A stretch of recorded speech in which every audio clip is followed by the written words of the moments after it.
Okay, so today I have this Powercolor RX 5600 XT to unbox. And I'll do a short comparison to the Sapphire as well in the next video, which is gonna be like a quick review of it to see the cooling performance and stuff. But for now, let's take a look at this Powercolor card, which according to them has an efficient cooler, as you see on the features on the back. And also, well, the typical RX 5600 XT features, as well as minimum specifications for the power supply and stuff. And as well as they actually mentioned they're manufactured by the TUL Corporation, which Powercolor is a part of. And TUL also makes cards for brands such as Club 3D previously, but I think they kind of killed off that brand. Anyways, let's take a look what's inside the box, which, by the way, I think that this box feels a bit higher quality than the Sapphire card that I unboxed previously, the Sapphire Pulse Black Edition.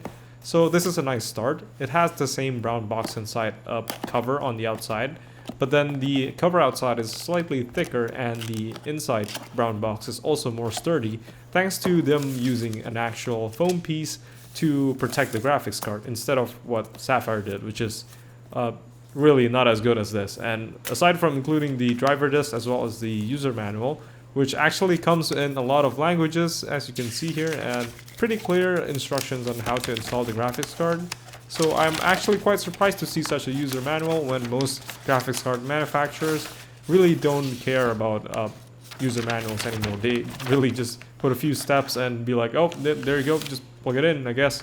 But this one's much more detailed and they even have multiple languages, so that's nice to see.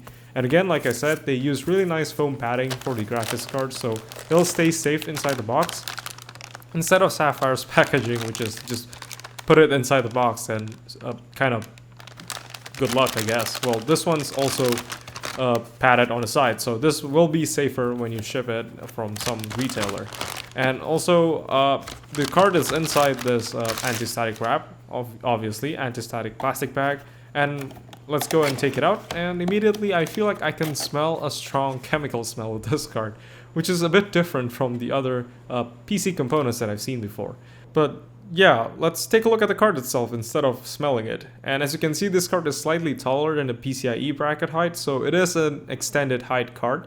And that's because it does have dual 100mm fan, although it's actually more like 92mm fans. And yeah, that's pretty large for a 5600 XT. And including the backplate on the back as well, this card is a pretty sturdy card. And as you can see that this backplate has a sort of brush finish, as well as having the BIOS labels on the bottom left side for the switch on the BIOS. So that's pretty nice. Usually most backplates and PCBs don't have labels for their dual BIOS. And you can see that they actually have a second 8-pin power input location for the PCB, which I'm thinking is probably because this PCB is the same as their Red Devil card as well, because they kind of have the same height, just that the Red Devil has a much larger heatsink. And even the outputs are the same, although as you can see, the venting on the bracket is kind of useless because these are vertically oriented fins, so they kind of blow air on top and the bottom, and so the rear vents really don't do anything at all.